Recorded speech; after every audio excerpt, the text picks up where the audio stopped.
Hello dear students ये कक्षा BA third year के स्टूडेंट्स के लिए है, जिसमें हम विषय शिक्षा शास्त्र पढ़ रहे हैं और पेपर है आपका सेकंड पेपर, जिसमें कि हमारा टॉपिक चल रहा था सांख्यिकी स्टैटिस्टिक, और उसके अंदर हमारा टॉपिक है माध्य। हम माध्य निकालने की विधियाँ सीख रहे हैं कि किस प्रकार से माध्य निकाले जाते हैं दिए गए आंकड़ों से।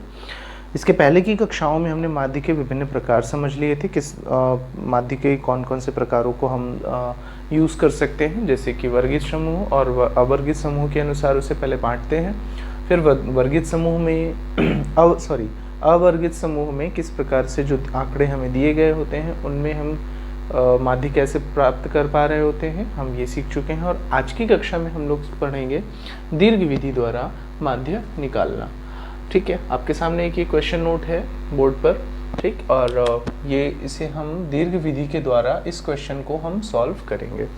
किसके द्वारा सॉल्व करेंगे हम? दीर्घ विधि के द्वारा। ठीक है बच्चों, देखिए दीर्घ विधि के लिए आपको ये जो प्रश्न आपके सामने दिया हुआ है, सेम ऐसा ही प्रश्न आपको आपके क्वेश्चन पेपर में मिलेगा। अब जो भी कुछ करना है हमें इसके बाद करना है, अर्थात आपको इस तरह से प्रश्न को नोट करना होगा अपनी उत्तर पुस्तिका में, और इसके बाद मैं जो जो स्टेप्स आपको बताते जा रहा हूँ बस आपको उन्हीं स्टेप्स को फॉलो करना है और सॉल्व करना है। ठीक है, देखिए यहाँ पर दिया होता है आपको वर्गांतर, जिसको इंग्लिश में क्लास इंटरवल कहते हैं। क्या बोलते हैं? क्लास इंटरवल, इसीलिए इसे CI लिखा जाता है, क्लास इंटरवल। और ये बारंबारता होती है जिसे हम बोलते हैं फ्रीक्वेंसी। क्या बोलते हैं? फ्रीक्वेंसी। तो उसको डिनोट करने के लिए यहाँ पर फ्रीक्वेंसी का फर्स्ट अल्फ़ाबेट F लिख लिया जाता है। ठीक है, हम यहाँ पे फ्रीक्वेंसी का सम कर यहाँ पर सम लिख लेते हैं। कई बार हमें प्रश्न के साथ में सम दे दिया गया होता है, तो एक बार हम कर लेते हैं। 2 3 5 4 9 5 14 5 19 3 22, तो 24 1 25, तो इनका योग अर्थात इनका सम 25 आ रहा है, जिसे हम यहाँ पर n से डिनोट करेंगे। ठीक है, तो जब हम दीर्घ विधि के द्वारा निकालने जा रहे होते हैं तो अब बहुत ध्यान से मेरे सारे स्टेप्स को समझिएगा कि क्या करेंगे। इस तरह से आपको सवाल दिया होगा, इस तरह से आपको बारंबारता दी होगी। अब इसके बाद हमारा अगला स्टेप होता है मध्य बिंदु निकालना। क्या निकालना? मध्य बिंदु, जिसे हम x से डिनोट कर रहे होते हैं। किससे डिनोट करते हैं हम? x से। ठीक है, मध्य बिंदु अब हम कैसे निकालते हैं? देखो मध्य बिंदु कैसे निकालना है। हमारे पास यहाँ पे जो वर्गांतराल दिया होता है, ये जो वर्गांतराल दिया होता है, जो वर्गांतर दिए होते हैं, इन वर्गांतरों में दो तरीके में बहुत आराम से बता रहा हूँ, ध्यान से समझिएगा। ये जो आपके जो दो वर्गांतर दिए हैं, इन दोनों को हम या जोड़ दें और उसे 2 से भाग दे दें। हम क्या करें? जोड़ दें और उन्हें हम 2 से भाग दे दें, तो जो आएगा वही हमारा यहाँ पर मध्य बिंदु लिखा जाएगा। इन दोनों को जोड़कर देखिए ज़रा, इन दोनों को जोड़िए आप। 40 और 44 को जब जोड़ेंगे तो आपको मिल रहा होगा 84। कितना मिल रहा होगा? 84 मिल रहा होगा। इसे आप 2 से भाग दे दीजिए। 2 से जैसे ही भाग देंगे तो आपको ये मिलेगा 42। 40 और 44 को जोड़ेंगे तो 84 मिलेगा, और जब आप 2 से उसे भाग देंगे तो मिलेगा 42। तो अर्थात इन दोनों को जोड़ना है और 2 से भाग दे देना है। तो यहाँ पर आपको मध्य बिंदु पहला प्राप्त हो रहा है 42। ठीक है, दूसरे वाले को अब हमें इसको लिखकर दिखाने की ज़रूरत नहीं है, हम इसे यहाँ से इरेज भी कर सकते हैं। हमको इसको लिखकर दिखाने की आवश्यकता बिल्कुल भी नहीं है। ठीक है ना, याद रखिएगा, इसे हमें लिखना नहीं है, इसे हम इरेज भी ये हमारा सिर्फ रफ वर्क है, फिर भी समझाने के लिए मैंने आपको किया। तो पहला मध्य बिंदु हमें मिल गया 42। दूसरा मध्य बिंदु, अब 35 और 39 को आप जोड़िए, तो 9 5 14 4 3 3 6 1 7 74/2। इसे आप जब काट रहे होगे तो 37 मिलेगा। तो यहाँ पर दूसरा मध्य बिंदु हमें मिल गया 37।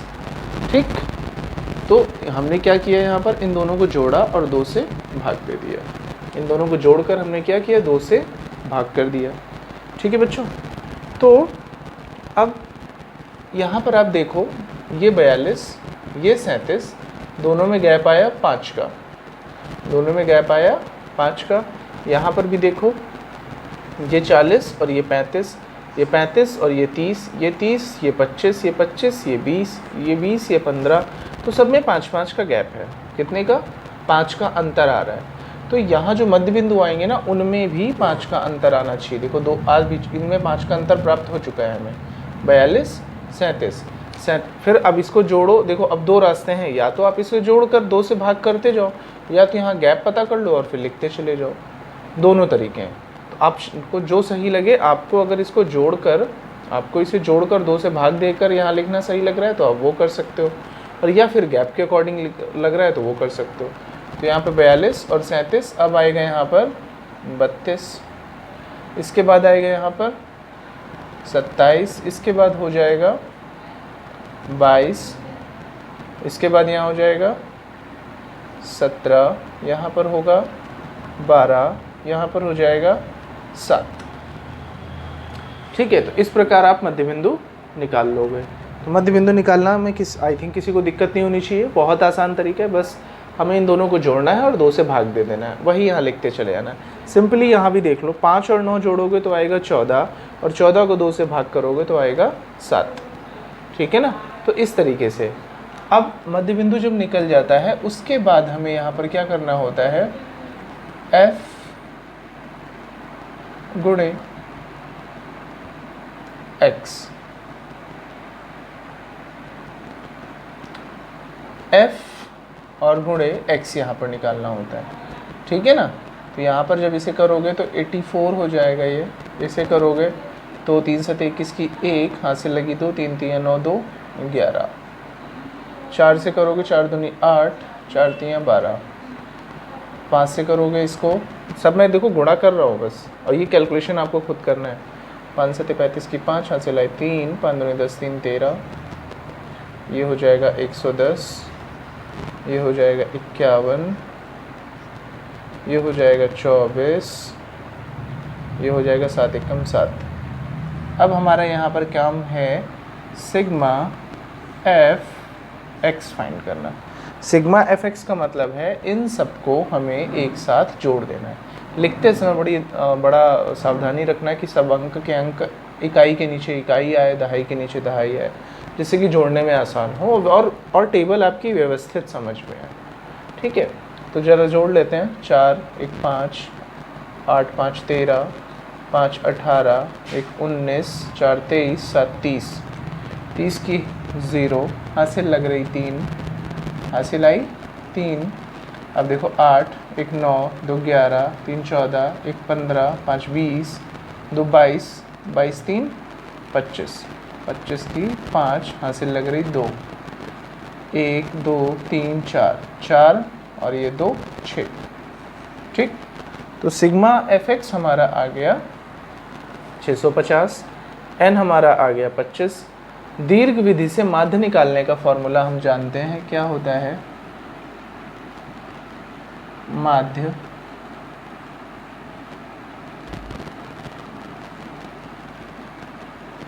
माध्य बराबर सिग्मा एफ एक्स बटे एन, यही होता है।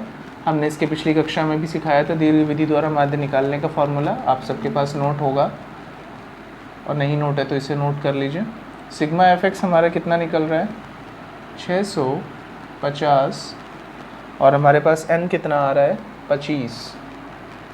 650 और बटे में आया 25। अब हमें इसको क्या करना है, 25 से भाग देना है। आप इसे ईजिली काट भी सकते हो, डिवाइड भी कर सकते हो डायरेक्ट, जो आपको सही लगे। तो मैं इसे काट लेता हूँ, 5 25, 5 से काटा तो 130 आ जाएगा ये। ठीक है, फिर एक बार 5 से काट दो, 5 दूनी 10, 5 के 30।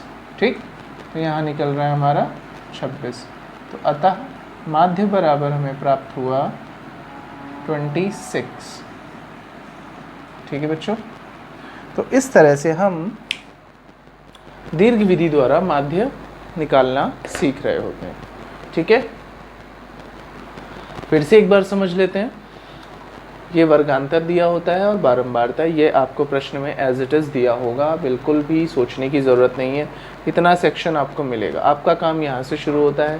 पहला काम होता है आपका मध्य बिंदु पता करना। मध्य बिंदु कैसे पता होता है, जो भी वर्गांतर दिए हों उनको जोड़िए और 2 से भाग कर दीजिए। ये सबसे आसान तरीका है। ठीक है, या फिर हमको इन दोनों के बीच की गैपिंग पता करनी होती है और जो गैपिंग आए उसको पहले वाले में जोड़ दो, दूसरा रास्ता। तीसरा रास्ता, इन दोनों को जोड़कर यहाँ पे जैसे इनमें 5-5 के गैप आ रहे हैं वो गैप पता कर लो, उतने ही गैप लिखते लिखते चले जाओ। 3 रास्ते होते हैं, यानी कि 3 तरीके होते हैं मध्य बिंदु ज्ञात करने के। सबसे पहला और सबसे आसान तरीका, देखो बच्चे, अधिकतर बच्चे मध्य बिंदु निकालने में कंफ्यूज होते हैं और भूल जाते हैं कि मध्य बिंदु कैसे आता है। अधिकतर बच्चे मध्य बिंदु में भूलते हैं, तो इसीलिए मैं बता रहा हूँ। मध्य बिंदु इंग्लिश में मिड पॉइंट बोलेंगे। पहला तरीका, दोनों को जोड़ दो। पहला और सबसे आसान तरीका है भाई ये, दोनों को जोड़ो और 2 से भाग दे दो। 40-44 जोड़ा, 84 आया, 2 से भाग दिया, 42 आया। अब हमने यहाँ देखा 40 के नीचे कितना है, 35, 5 का गैप। 35 के नीचे कितना है, 30, 5 का गैप। फिर 30 के नीचे देखा 25, फिर 5 का गैप। तो जब इधर हमको 5 का गैप मिल रहा है तो हमें यहाँ भी 5 का गैप मिलना चाहिए, ठीक है। तो 42 में से 5 गया 37, 37 में से 5 कम हुआ 32, 32 में 5 कम हुआ 27, 27 में 22, 17, 12 और 7, ठीक। इस तरीके से हमारे मध्य बिंदु पता चल गया, ठीक है। तो आपको जब मध्य बिंदु पता चल गया तो अब अगला स्टेप आपका क्या होना चाहिए, f इंटू एक्स निकालना है, क्योंकि जो फार्मूला होता है वहाँ पे भी हमको fx चाहिए होता है। fx का मतलब ही होता है, यहाँ जो fx लिखा होता है इसके बीच में जो गुणा का निशान होता है वो छुपा होता है, वो बिंदु के तौर पर दिखा दिया जाता है या नहीं भी दिखाते हैं, ठीक है। तो सिग्मा fx हमें यहाँ चाहिए होता है, इसीलिए हम f और x का गुणा कर रहे होते हैं। तो वो हमने गुणा कर लिया सावधानी से। 2 का गुणा 42, 3 का गुणा 37, 4 का 32 में, 5 का 27 में, इस तरह से हमने गुणा कर लिया, ठीक। फिर जो अंक आए, जो आंकड़े आए, उन सबों को हमने जोड़ना था, क्योंकि सिग्मा fx, इसको सिग्मा बोलते हैं, याद रखना। इसका कार्य होता है, इसका मतलब होता है दिए हुए सभी आंकड़ों का योग करना। क्या करना, योग करना। तो हमने यहाँ पर इन सब का योग कर दिया। योग करने पे 650 आया, 650 लिख दिया। और फिर यहाँ पर जो आप बारंबारताएँ होती हैं, उन बारंबारताओं का भी योग करना होता है। कई बार आपको ये प्रश्न में दी हुई होती हैं, इनका योग नहीं दिया हुआ है तो योग कर लीजिए। और उस योग को हमने यहाँ नीचे रख दिया, जिसे हम n कहते हैं, और डिवाइड किया, जिससे कि आंसर हमारा 26 आ गया, ठीक है बच्चों। तो ये है आपका दीर्घ विधि के द्वारा माध्य प्राप्त करना। और ये भी सरल विधि है, बस ये है कि जब डेटा हमारे पास कम होता है तभी हम इस प्रकार की विधि यूज़ कर रहे होते हैं, और जब हमारे पास डेटा ज़्यादा होता है तो हम दूसरी विधि यूज़ कर रहे होते हैं। हम इसी डेटा पर, हमारे पास ये जो डेटा है, इसी डेटा पर हम एज्यूम्ड मीन के थ्रू भी हम आंसर फाइंड आउट कर सकते हैं, ठीक है। तो चलिए, आज की क्लास में हम लोग दीर्घ विधि के में इतना ही रखेंगे। हम ऐसी आशा करते हैं कि आपको ये विधि समझ में आई होगी। आप किसी भी पुस्तक से, चाहे कोई भी पुस्तक हो, ज़रूरी नहीं कि आपकी ग्रेजुएशन की पुस्तक हो, क्लास 8, 9, 10 इंग्लिश मीडियम की, RS अग्रवाल हो, या फिर मैथमेटिक्स में अरिथमेटिक की कोई भी पुस्तक हो, वहाँ पर आपको स्टैटिस्टिक का चैप्टर मिलेगा, मेजर्स ऑफ सेंट्रल टेंडेंसी मिलेगा। उसमें से आप क्वेश्चंस ढूंढिए, सॉल्व करिए, प्रैक्टिस करिए, अपने आप सीख जाएंगे आप, ठीक है। आज की क्लास में इतना ही, धन्यवाद।